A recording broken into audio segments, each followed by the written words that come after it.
আমার আল্লাহ রাব্বুল আলামিনকে যদি নিশি রাত্রে গভীর রাত্রে আমরা ডেকে ডেকে বলি, আল্লাহ তুমি আমার জিন্দেগির গুনাহগুলো মাফ করে দাও। সূরা তওবার 112 নম্বর আয়াতের মধ্যে আল্লাহ রাব্বুল আলামিন বললেন, আত-তাইবুনা, তওবাকারী।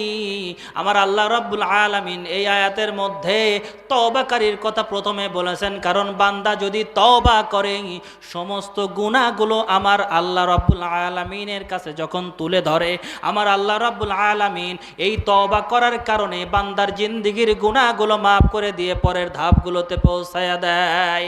সুবহানাল্লাহ। এই জন্য আমাদের দরকার তওবা করা। বাবাজি, যুবক ভাইয়েরা, আমার মা বোনেরা, নামাজের মধ্যে যদি বান্দা তওবা করে, নামাজের মধ্যে যদি বান্দা তওবা করে, তওবা করে করে যদি আমার আল্লাহ রাব্বুল আলামিনকে বলে, আল্লাহ আমি নামাজ পড়লাম, তুমি আমার জিন্দেগির গুনাহগুলো মাফ করে দাও, আমার আল্লাহ রাব্বুল আলামিন বান্দার গুনাহ মাফ করতে পারেন কি পারেন না? পারেন কি পারেন না? এই জন্য আমাদের দরকার কবরকে চিন্তা করে, কবরের দিকে আমাদের লক্ষ্য রেখে, কারণ কবর এমন এক ভয়ঙ্কর জায়গা যেখানে গেলে আমরা আর কোনোদিন ফিরে আসতে পারবো না। সম্ভব এই যে আমরা এতদিন পর্যন্ত যত মানুষ, আপনাদের এলাকায় মানুষ মারা যায় না নাকি শুধু আমাদের এলাকায় মারা যায়? কি বলেন? এই যে সব জায়গায় মারা যায়, যারা এ পর্যন্ত গেছে তাদেরকে আমরা আবার ফিরাই আনতে পারছি? জোরে বলেন না। এই জন্য ভাইরা আমার, কবরের কথা চিন্তা করে সমস্ত গুনাহ ফেলে দিয়ে আল্লাহ রাব্বুল আলামিনের সমস্ত কিছু আমাদের হুকুমগুলো পালন করতে হবে। সুবহানাল্লাহ। আমরা দুনিয়ার থেকে চলে যাব, কিন্তু দুনিয়ার থেকে যাবার সময় আমাদের কিন্তু কিছু জিনিস রেখে যেতে হবে। কি বলেন, ঠিক কিনা? ভাইরা আমার, বাবাজিরা আমার, বন্ধুরা আমার, সদকায়ে জারিয়া, বাবাজি, যুবক ভাইয়েরা আমার, মা বোনেরা, সদকায়ে জারিয়া এবং সন্তান সন্ততির পক্ষ থেকে মাগফিরাত কামনার জন্যে আমরা যদি দুনিয়ার মাঝে বেঁচে থাকা অবস্থায় যদি আমরা সন্তানদেরকে সুশিক্ষায় শিক্ষিত দান করি, সুশিক্ষায় শিক্ষিত করি, একটা মসজিদ যদি আমরা নির্মাণ করি, একটা মসজিদের যদি খেদমতগার হতে পারি, আমার আল্লাহ রাব্বুল আলামিন এর বিনিময়ে বান্দার জিন্দেগির গুনাহগুলো মাফ করে দিবে। সুবহানাল্লাহ। আবু উমামা রাদিয়াল্লাহু তাআলা আনহু হতে বর্ণিত, তিনি বলেন, নবীজি সাল্লাল্লাহু আলাইহি ওয়াসাল্লাম বললেন, ও আমার উম্মত, সৎকর্মের প্রতিদান মুমিন ব্যক্তির জন্য সব সময় তার কবরের মধ্যে পৌঁছে যায়। সুবহানাল্লাহ। একটি হচ্ছে ইলম, যে সন্তানটা ইলমে দ্বীন অর্জন করবে, যে সন্তানটা ইলম অর্জন করবে, বান্দা যখন বাবার জন্য মায়ের জন্য বসে বসে বলবে, আল্লাহ আমার কবরের মধ্যে মা বাবা শুয়ে আছে, মাবুদ আমার কবরের মধ্যে মা বাবা শুয়ে আছে অথবা আমার বাবা শুয়ে আছে, যদি এইভাবে আমার আল্লাহ রাব্বুল আলামিনের কাছে বলে, মাবুদের আজকে এই মাহফিল থেকে আমার মা বাবার জন্য আমি দোয়া চাই, আল্লাহ তুমি জিন্দেগির গুনাহ আমার বাবা মাকে মাফ করে দাও, তাহলে আমার আল্লাহ রাব্বুল আলামিন বললেন, ওই বান্দা ওই সন্তান দোয়া করবে, আমি আল্লাহ রাব্বুল আলামিন ওই দোয়া কবুল করব। বলে সুবহানাল্লাহ। এক নাম্বার হচ্ছে, বান্দা যখন সন্তান রেখে যাবে, সৎ সন্তান, যে সন্তান বাবার জন্য দোয়া করবে, রব্বিরহামহুমা কামা রাব্বায়ানি সগীরা, মাবুদের তুমি আমার বাবা মার জিন্দেগির গুনাহ মাফ করে দাও। বাবাজি, যুবক ভাইয়েরা আমার, মা বোনেরা, নাকের ডগায় পানি আসার আগে আমার আল্লাহ রাব্বুল আলামিন তার জিন্দেগির সমস্ত গুনাহগুলো মাফ করে দিবে। সুবহানাল্লাহ। ভাইরা আমার, দ্বিতীয় হচ্ছে কোরআন তেলাওয়াতকারী বা কোরআন একজনকে উপহার দানকারী। বলি সুবহানাল্লাহ। ভাইরা আমার, বাবাজিরা আমার, এক আল্লাহর ওলির জামানায় এক ব্যক্তি ভ্যান চালাইতো। বাবাজি একটু গভীর মনোযোগ দিয়ে শুনবেন। ভ্যান চালাইতো কিন্তু 2-4টা কোরআনের সূরা তার মুখস্থ ছিল, ছোট ছোট, কিন্তু অন্যগুলো মুখস্থ করতেও পারে নাই, পড়তেও পারে না। একদিন তিনি তার মেয়েকে বললেন, মা রে, আমার একটা কোরআন শরীফ তুমি বাজার থেকে বড় অক্ষর দেখা যায় এমন কিনে আনবে।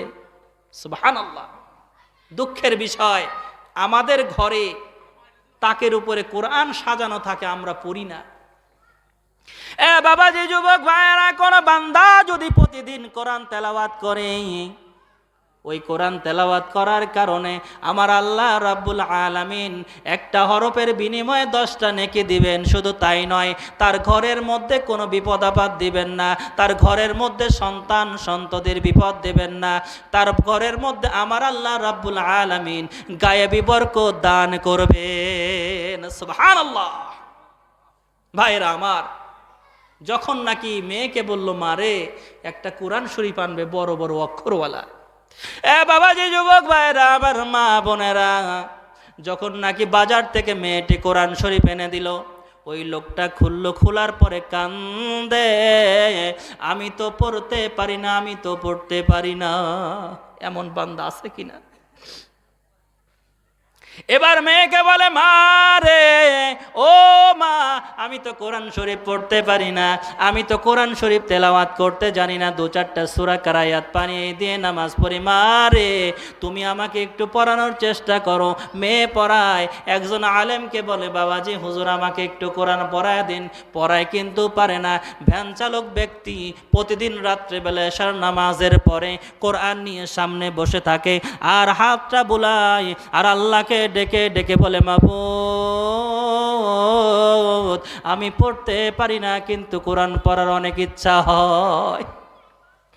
মাবুদ, এই কোরআন শরীফ নাকি কবরের আযাব মাফ করে দিবে। মাবুদ রে, আমি তো কোরআন পড়তে জানি না, আমি তো কোরআন উচ্চারণ করতে জানি না, 2-4টা যতটুক পারি 2-4টা করে আমি পড়ি। মাবুদ রে, নামাজ পড়ার জন্য অতটুকুন শিখেছি, তাও জানি না সহি শুদ্ধ হয় কিনা। মাবুদ রে, এই কোরআন দেখে দেখে পড়ার সৌভাগ্য আমার হয়, কিন্তু আমি উচ্চারণ করতে পারি না, জেহেনে ধরে না। এমন আছে কিনা? বাবাজি কোরআন শরীফের উপরে হাত বুলায়, অক্ষরগুলোর উপর দিয়ে হাত বুলায়, কোরআন শরীফটা কালো হয়ে গিয়েছে, অক্ষরগুলো মোছা মোছা হয়ে গিয়েছে কাগজের উপর দিয়ে। যদি 1 দিন নয়, 2 দিন নয়, বহুদিন যাবত যদি এইভাবে আঙ্গুল দিয়ে স্পর্শ করতে থাকে, তাহলে ওই লেখাগুলো একটু অস্পষ্ট হয় কি হয় না? আল্লাহু আকবার। বাবা, যে যুবক ভাইয়েরা, আমার মা বোনেরা, যখন নাকি ওই কোরআন শরীফ পড়তে পারে না, এইভাবে হাতের মধ্যে স্পর্শ করে, করার পরে একদিন ওই বান্দাটি দুনিয়ার থেকে বিদায় নিয়ে চলে যায়, কবর হয়ে যায়। এই জন্যই তো বললাম, আমার নবীর সাহাবী আবু উমামা রাদিয়াল্লাহু তাআলা আনহু হতে বর্ণিত, তিনি বলেন, কোরআন তেলাওয়াতকারীকে আমার আল্লাহ রাব্বুল আলামিন কবরের মধ্যে আযাব দিবে না। সুবহানাল্লাহ। বাবা, যে যুবক ভাইয়েরা, ওই পথ দিয়ে আল্লাহর এক ওলি চলে যায়, যাওয়ার পথে দেখতে পায় কবরের মধ্যে কেমন যেন একটু সুঘ্রাণ। সুবহানাল্লাহ। কবরের মধ্যে সুঘ্রাণ। বলে, এই কবরটা কার? অমুক ভ্যান চালকের কবর। তার বাড়িতে যেতে চাই। বাড়িতে যখন গেল, যাওয়ার পরে বলল, বাড়িতে কে আসো? বলে, আমি তার মেয়ে আছে। হুজুর কি বলতে চান? বলে, তোমার বাবা এমন কি আমল করতো যার জন্য কবরটা রাউদাতুম মিন রিয়াদিল জান্নাহ হয়ে গেছে। সুবহানাল্লাহ। তা না হলে নবীর হাদিস মিথ্যা হয়ে যায়। বাবা, যে যুবক ভাইয়েরা, আমার মা বোনেরা, যখন নাকি ওই মেয়েটি বলে, আমি কোরআন কিনে এনে দিয়েছিলাম, আমার বাবা কোরআন পড়তে পারতো না, কিন্তু কোরআনের উপর দিয়ে হাতটা স্পর্শ করত। আমার বাবা ভ্যান চালাতো, এশার নামাজের পরে প্রতিদিন এইভাবে কোরআন শরীফ নিয়ে বসে থাকতো, তার চোখের পানি কোরআন শরীফ ভিজে যাইতো। সুবহানাল্লাহ। আমি কয়দিন কাঁদলাম, আপনি কয়দিন কাঁদলেন? ভাইরা আমার, বাবাজিরা আমার, বন্ধুরা আমার, যুবক ভাইরা, এবার বলে, মা রে, যদি কোরআনের আমল করে থাকে, এই জন্য আমার আল্লাহ তাকে কবরে খুশবু দিয়েছে। সুবহানাল্লাহ। বাবাজি, যুবক ভাইরা, কোরআন শরীফ দান করা, যদি কোনো বান্দা কোরআন শরীফ দান করে দেয়, ওই কোরআন শরীফ যতদিন তেলাওয়াত করা হবে, ওই বান্দা কবরের মধ্যে যতদিন পর্যন্ত থাকবে, কিয়ামত পর্যন্ত সব যেতে থাকবে। সুবহানাল্লাহ। ভাইরা আমার, বাবাজিরা আমার, এরপরে আর একটা হচ্ছে মসজিদ নির্মাণ করা। সুবহানাল্লাহ। এ বাবাজি, মসজিদে যতদিন পর্যন্ত ইবাদত চলবে, ততদিন পর্যন্ত আমার আল্লাহ রাব্বুল আলামিন ওই সওয়াবগুলো যে নেই দান করেছে, এই দানের কারণে তার সওয়াব কবরে যেতে থাকবে। সদকায়ে জারিয়া। সুবহানাল্লাহ। একবার একটা ঘটনা শুনেছি, এক ব্যক্তি মসজিদে দান করতে পারে না, কিন্তু তার হঠাৎ করে বাড়ি নির্মাণ করার জন্য, কোথা থেকে যেন একটু মেরামত করার জন্য এক বস্তা সিমেন্ট আসলো। আসার পরে তিনি বাড়ি মেরামত আর করলেন না, রেখে দিলেন। সুবহানাল্লাহ। এ বাবা, যে যুবক ভাইয়েরা, ওই বান্দা ঘরের কাজ করলো না, এক বস্তা সিমেন্ট রেখে দিল। রেখে দেওয়ার পরে পাশে একটা সুন্দর মসজিদ নির্মাণ হয়। নির্মাণ হওয়ার সময় এক বস্তা সিমেন্ট শর্ট পড়ে যায়। সুবহানাল্লাহ। তার মানে লোকটা গরিব, এক বস্তা সিমেন্টের প্রয়োজন হলো পাশের এক ধনী ব্যক্তির, যে কিনা মসজিদ বানাতে চায়। আর এই লোকটি বলতো, আল্লাহ, আমি তো ওই মসজিদে দান করতে চাই, কিন্তু আমার দান তো বোধহয় নেবে না।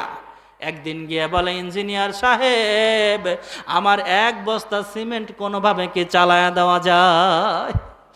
এ বাবা, যে যুবক মায়েরা, দান করার যদি মন মানসিকতা কারো থাকে, তাহলে ওই বান্দা যেভাবেই হোক না কেন, ছলে বলে কলে কৌশলে দান করে দেয়। সুবহানাল্লাহ। এখন বলতেছে, ভাইজান, মসজিদে দান করতে চাই, নেয় না। একদিন দুই দিন তো ইঞ্জিনিয়ার সাহেবের এক বস্তা সিমেন্ট শর্ট পড়ে গেছে। ওই যে মাথায় আছে, ওই ব্যক্তি সিমেন্ট এক বস্তা দিতে চায়। যাওয়ার পরে সিমেন্ট আনলো, আনার পরে কাজ করলো, মেইন মালিককে বলল না। কিছুদিন পরে যে মসজিদটা করছে সে ছিল আল্লাহওয়ালা একজন বান্দা, কারো দান নেবে না, নিজেই করবে। পরবর্তীতে ওই গরিব মানুষটি মারা গেল। এবার রাত্রে বেলায় স্বপ্নের মধ্যে দেখে ওই লোকটি জান্নাতের মধ্যে পাখা দিয়ে ওড়ে। সুবহানাল্লাহ। আল্লাহর ওলিদের বিশ্বাস হয়তো, জোরে বলেন না। হ্যাঁ ভাইরা আমার, বাবাজিরা আমার, বন্ধুরা আমার, যুবক ভাইরা আমার, মা বোনেরা, যখন নাকি ওই বান্দাটি দুনিয়ার থেকে বিদায় নিয়ে চলে গেল, ওই লোকটা জিজ্ঞাসা করে, এ বান্দা, আল্লাহর বান্দা, তুমি কেমনে করে জান্নাতের মধ্যে চলে আসলে? বলে যে, আমি আজকে গোপন রাখবো না, আমি আপনার মসজিদের মধ্যে এক ব্যাগ সিমেন্ট দিয়েছিলাম। ওই সিমেন্ট দেওয়ার কারণে আমার আল্লাহ রাব্বুল আলামিন দানটা কবুল করে নিয়ে আমার কবরকে জান্নাতের বাগান বানায়াছে। লা ইলাহা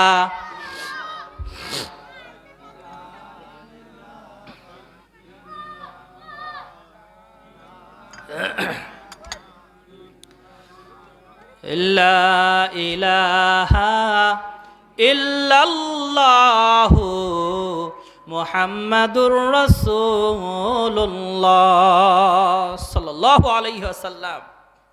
আলহামদুলিল্লাহ। ভাইরা আমার, কবরের আলোচনা অনেক লম্বা।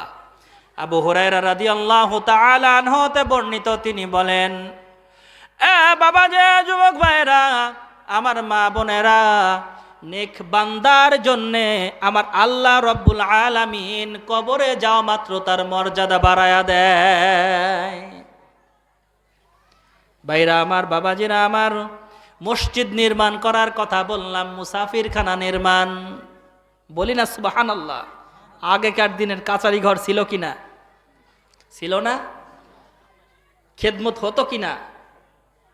অন্য পথচারীকে কাচারি ঘরে বসিয়ে কিছু খাবার খাওয়ায়ে তারপরে অনেকে বিদায় দিত। এখন কি সেই রেওয়াজ আছে?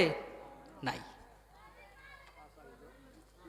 ভাইরা আমার, মানুষকে খাওয়ালে কোনোদিন সম্পদ কমে না, কোনোদিন কমে না, বাড়তেই থাকে। সুবহানাল্লাহ।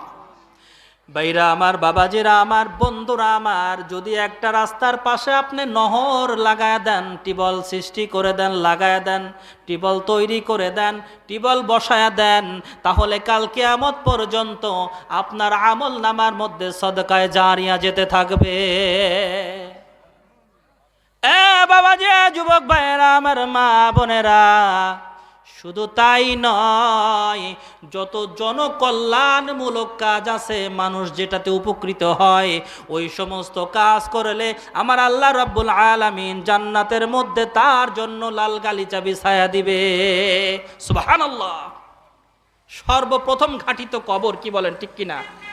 কবরটা তার জন্য প্রশস্ত হয়ে যাবে। সুবহানাল্লাহ। এই জন্য আমরা, আল্লাহ রাব্বুল আলামিন, কত সুন্দর কথা।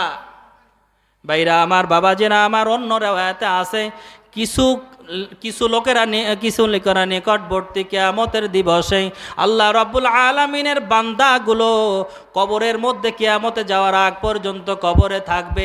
ওই কবরের মধ্যে তারা চুপচাপ বসে থাকবে। সামনে দেখা যাবে তাদের জন্যে অনেক বড় বড় ধরনের পিরামিডের মতো, উহুদ পাহাড়ের মতো সওয়াব। সুবহানাল্লাহ।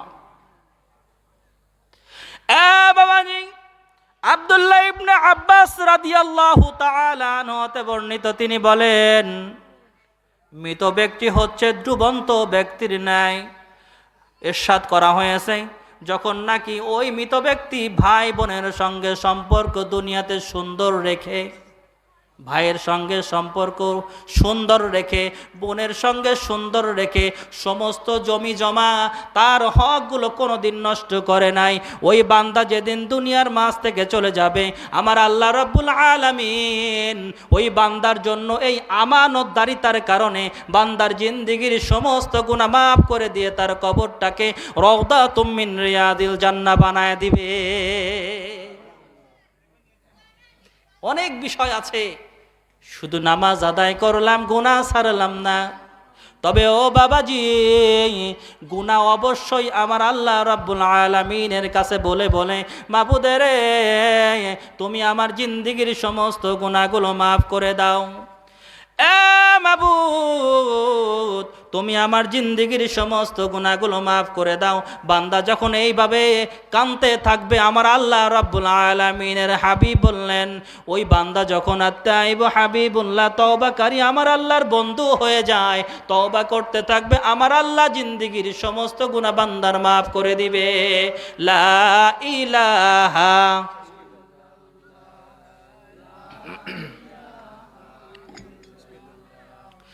লা ইলাহা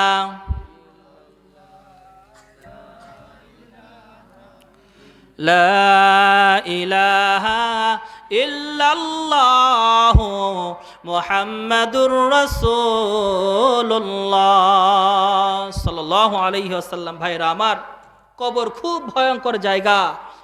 এই কবর থেকে যদি আপনারা বাঁচতে চাই, তাহলে আপনাকে আমাদের আমলগুলো করতে হবে। নামাজের পাশাপাশি আমাদের যতটুকুন আলোচনা করা হলো, এই আলোচনাগুলো আমরা জীবনে পালন করে আমরা যেন আমাদের সমস্ত আমল আখলাকগুলো সুন্দরভাবে আমরা আমাদের অন্তরে ধারণ করতে পারি। এইভাবে চলে আমাদেরকে আল্লাহর কাছে মাহবুব বান্দায় পরিণত হতে হবে। আল্লাহ রাব্বুল আলামিন আমাকে আপনাকে এই আলোচনাগুলো পালন করার তৌফিক দান করুক। সকলে বলি আমিন।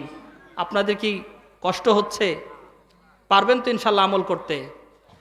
যদি আমরা তওবা না করি, আমার আল্লাহ তাআলা আমাকে আপনাকে মাফ করবে না।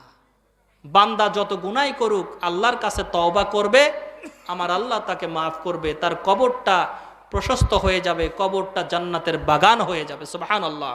এজন্য আমার জন্য দোয়া চাই, আপনাদের জন্য দোয়া করি। আল্লাহ রাব্বুল আলামিন যেন আমাকে আপনাকে আমল করার তৌফিক দান করুক। সকলে বলি আমিন। ওমা তৌফিকি ইল্লা বিল্লাহ। আসসালামু আলাইকুম ওয়া রাহমাতুল্লাহি ওয়া বারাকাতুহু।